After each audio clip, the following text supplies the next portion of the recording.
Olá, tudo bem? Sejam bem-vindos a mais um estudo da Palavra de Deus. Já deixe seu like, já se inscreva no canal. Amém? Hoje nós vamos estudar um pouco sobre a tentação do nosso Senhor Jesus Cristo. Aqui em Mateus capítulo 4, verso 1, diz assim: Então Jesus foi levado pelo Espírito ao deserto para ser tentado pelo diabo. Por 40 dias e 40 noites esteve jejuando. Depois teve fome. Então, aproximando-se o tentador, disse-lhe: Se és filho de Deus, manda que essas pedras se transformem em pães. Mas Jesus respondeu e disse: Está escrito: Não só de pão vive o homem, mas de toda a palavra que sai da boca de Deus.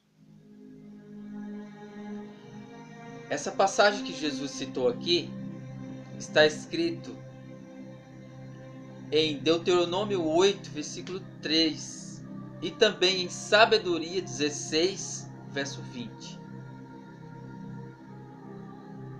Porque Jesus, ele quis dizer aqui o seguinte: o que está escrito para nós é verdadeiro. Tudo que está escrito da palavra de Deus é verdade, né?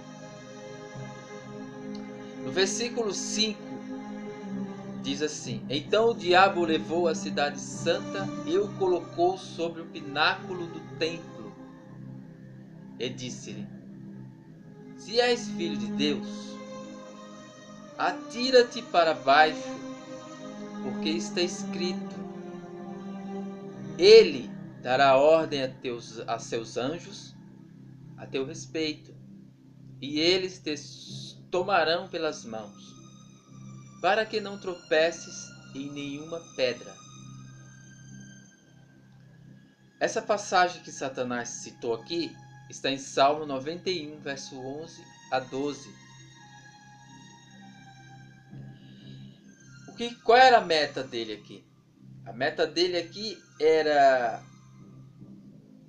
distorcer a palavra de Deus e fazer com que a palavra de Deus dissesse algo que ela não está dizendo.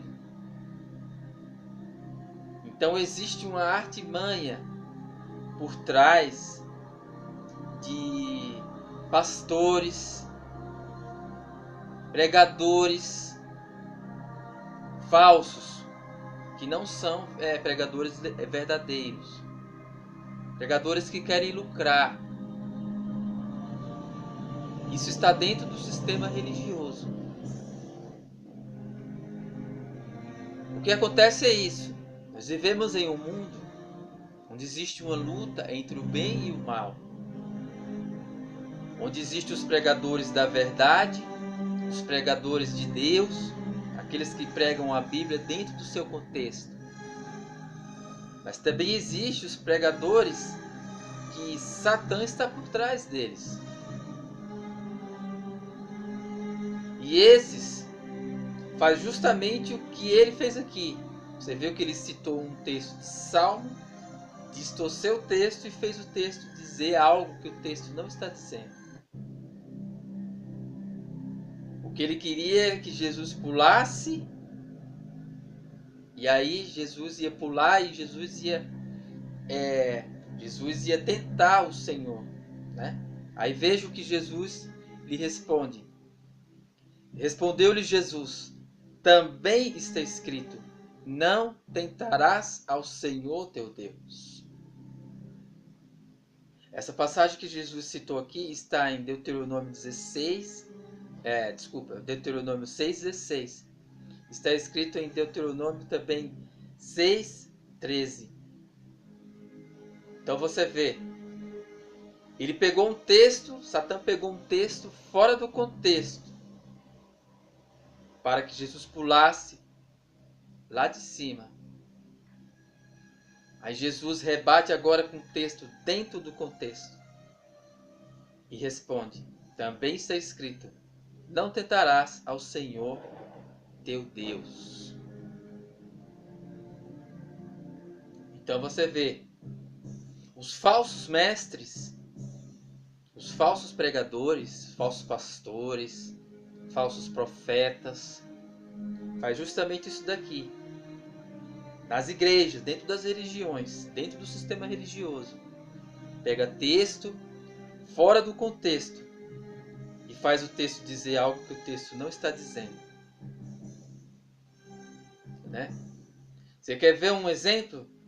O texto de Malaquias 3:10. Eles pegam aquele texto de Malaquias 3:10, faz com que o texto chame você de ladrão, dizendo que quem não devolve o dízimo é ladrão. Mas nós sabemos que aquele texto ali, no contexto certo dele, está se referindo aos sacerdotes da época, né? Porque o dízimo tem tudo a ver com o templo, com o sacerdócio. E isso não existe mais. Aquele texto de Malaquias 3:10 não está dizendo que você é ladrão, nem ninguém. Não está se referindo à igreja. Mas aquele texto está se referindo ao templo, ao sacerdócio. Né? Então é isso que acontece. Eles usam textos fora do contexto e faz o texto dizer algo que o texto não está dizendo. Né? A tentação de Cristo é um grande exemplo disso. Porque nós vivemos em uma guerra entre o bem e o mal. No verso 8 está escrito assim: tornou o diabo a levá-lo agora para um monte muito alto e mostrou-lhe todos os reinos do mundo com o seu esplendor. E disse-lhe: tudo isso te darei, se prostrado me adorares. Olha só. Veja o que ele fez. Ele levou Jesus a um monte muito alto e mostrou-lhe todos os reinos do mundo. E disse: tudo isso te darei, se prostrado me adorares. A coisa muito interessante aqui é o seguinte. Aqui a gente vê também, essa passagem é literal. Aqui nós podemos notar que ele levou Jesus a um monte muito alto e ele mostrou todos os reinos do mundo. Veja só, aqui nós podemos notar uma coisa. Primeiro, a Terra não é um globo, como a ciência mostra, é uma fraude. A Terra é plana. Porque ele levou Jesus a um monte muito alto e ele mostrou todos os reinos do mundo. E isso não é possível em uma bola molhada giratória, né? Que aí ele teria que levar Jesus para o espaço, para ele ver essa suposta bola molhada giratória que a ciência nos apresenta, que é uma mentira, né? Mas não, ele mostrou todos os reinos do mundo. Outra coisa também, notar aqui, é que ele disse assim: tudo isso te darei, se prostrado me adorares. Olha só, que ousadia. Aqui nós podemos ver outra coisa muito outro texto muito problemático, né? Porque você vê aqui que ele está pedindo para o próprio Deus se prostrar diante dele. Você vê, né? Que ousadia. Mas é claro, o que ele queria? Desde o começo ele queria ser adorado, né? O contexto mestre de toda a criação, de tudo que vivemos, o contexto mestre é adoração. Tudo isso acontece hoje, essa guerra existe entre o bem e o mal, porque um dia uma pessoa lá no céu decidiu por si mesmo receber adoração. Que foi ele, o próprio Satanás, né? Ele queria receber adoração desde o começo. Mas nós sabemos que somente Deus é digno de toda a honra, toda a glória e adoração. Outra coisa interessante que nós podemos notar aqui é que ele diz assim: se prostrado me adorares, né? Tudo isso te darei, se prostrado me adorares. Outra coisa interessante aqui é que o que ele diz? Tudo isso te darei. Todo esse mundo eu te darei. Porque Adão e Eva, quando caiu em pecado lá no Éden, entregou tudo para ele, né? Por isso que o próprio Jesus ele diz: o mundo jaz do maligno, né? Porque Adão e Eva lá atrás, no começo do mundo, entregou para ele quando caiu em tentação. Porque o mundo, na verdade, era para ser nosso, né? Adão e Eva era para governar o mundo. Mas quando eles caíram em tentação, eles entregou para Satanás, né?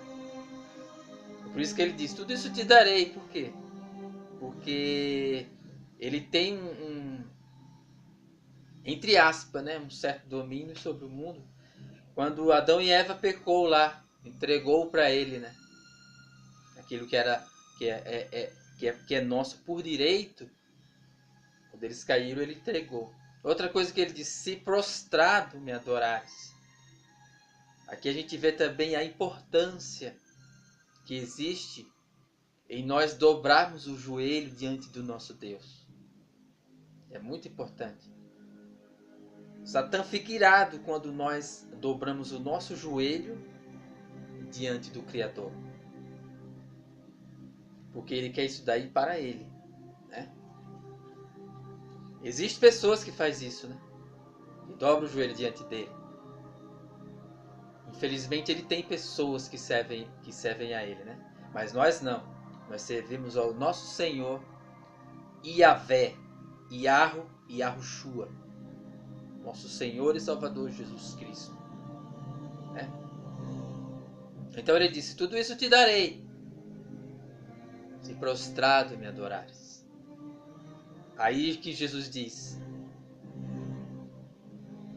e disse Jesus: vai-te, Satanás, porque está escrito: ao Senhor teu Deus adorarás e a ele só prestarás culto. Olha só o que Jesus diz. Jesus repreendeu e disse: vai-te, que está escrito: ao Senhor teu Deus adorarás e só a ele prestarás culto. Essa passagem que Jesus citou está escrita em Deuteronômio 6, verso 13, né? O verso 11 diz assim: com isso o diabo deixou, e os anjos de Deus se aproximaram e puseram-se a servi-lo. Olha só que maravilha, né? Então, nós vivemos em um mundo onde existe isso daí. Existem as pessoas que adoram Deus e existem as pessoas que adoram Satã. E nós vivemos entre uma guerra. A guerra entre o bem e o mal. Você pode chegar em um lugar, você vai encontrar pessoas que adoram Jesus, que adoram Deus. Mas você vai também encontrar pessoas que adoram Satanás. Existe isso daí no mundo, infelizmente. Os adoradores de Deus e os adoradores do diabo. Só que, por enquanto, fica meio que escondido, né? Nós não podemos chegar numa pessoa, olhar para ela e falar assim: não, essa pessoa não adora Deus. Nós não podemos. Porque nós vamos estar levantando juízo contra essa pessoa. Às vezes essa pessoa pode ser uma pessoa que não tem conhecimento bíblico, não conhece nada da Bíblia, né? Ninguém nunca pregou o evangelho para ela. Então nós não podemos notar, por enquanto está tudo oculto, encoberto, né? Existem os dois lados. As pessoas que adoram a Deus e os que adoram o diabo. Mas está tudo encoberto, meio que oculto, né? Mas vai chegar um dia, vai chegar uma hora que Deus vai separar o joio do trigo, né? Deus vai separar o joio do trigo. Deus vai separar aqueles que adoram a Ele e aqueles que adoram o diabo. É a hora do selamento. O selo da besta e o selo de Deus. A separação do joio e do trigo vai ser aí. Quando começar o selamento, né? Quando se levantar o homem da iniquidade, o filho da perdição, aquele que se levanta e se opõe contra tudo que se chama Deus. E isso está quase acontecendo. Eu quero dizer para você o seguinte, que você que está me assistindo aí agora, eu não sei se você tomou sua decisão já, eu não sei o que você está pensando, eu não sei o que você faz da sua vida, o que você quer para a sua vida, mas uma coisa é certa, você terá que tomar sua decisão. Todos terão que tomar sua decisão. Porque essa guerra, essa luta entre o bem e o mal, o pecado, tudo isso terá que ter um fim, né? Porque Deus vai ter que dar um fim nisso. No livro de Apocalipse tem escrito assim: Deus enxugará dos olhos toda lágrima, a morte já não existirá, já não haverá luto, nem pranto, nem dor, porque as primeiras coisas passaram. Tudo isso vai ter que passar. Essas coisas que está acontecendo aí, terremoto em vários lugares, fome, peste, doenças e mais doenças aparecendo, tsunamis em vários lugares, pessoas, homens matando outros homens, crimes, estupros, homens matando mulheres, assassinos violentos, serial killer, homens que têm prazer em matar. Essas coisas que acontecem no mundo, todas essas tragédias que acontecem no mundo, furacões, vulcões em erupções, a revolta da natureza, a natureza mostrando que Jesus está voltando. Tudo isso um dia vai ter que acabar, porque Jesus, quando ele voltar, ele vai dar um fim em tudo isso aí. Quando Jesus voltar, ele vai levar o seu povo para o céu. Ele vai levar aqueles que o servem para o céu. E tudo isso terá um fim. Mas por enquanto, você e eu, nós temos que estar do lado de Deus enquanto isso não acontece. Porque tem muitos escarnecedores dizendo: isso nunca vai acontecer, Jesus não vai voltar. Eu escuto isso desde pequenininho, isso nunca acontece. Mas nós sabemos que ele vai voltar sim. Porque para Deus, um dia é como 1000 anos, e 1000 anos é como um dia. Deus está além do tempo. Deus não tem tempo. Para Deus não existe tempo, só existe tempo para nós. E mais, o nosso tempo é curto. Nossa passagem aqui pela Terra é vapt-vupt, é rapidinho. Então, nós temos que estar do lado do nosso Deus. Tome uma decisão. Tome uma decisão no seu coração. A palavra de Deus diz: eis que estou à porta e bato. Se alguém ouvir minha voz, entrarei em sua casa, cearei com ele e ele comigo. Jesus está batendo na porta do teu coração. Tome uma decisão, porque Ele fez uma aliança com a humanidade. Mas a humanidade também tem que fazer uma aliança com Ele. Essa aliança é aceitá-lo em seu coração e se entregar a Ele todos os dias e viver com Ele. Se prostrar de joelhos diante de Deus todos os dias, entregar sua vida a Ele e deixar que Ele comande e governe a sua vida. Amém? Eu espero que você tenha compreendido esse pequeno estudo da Palavra de Deus.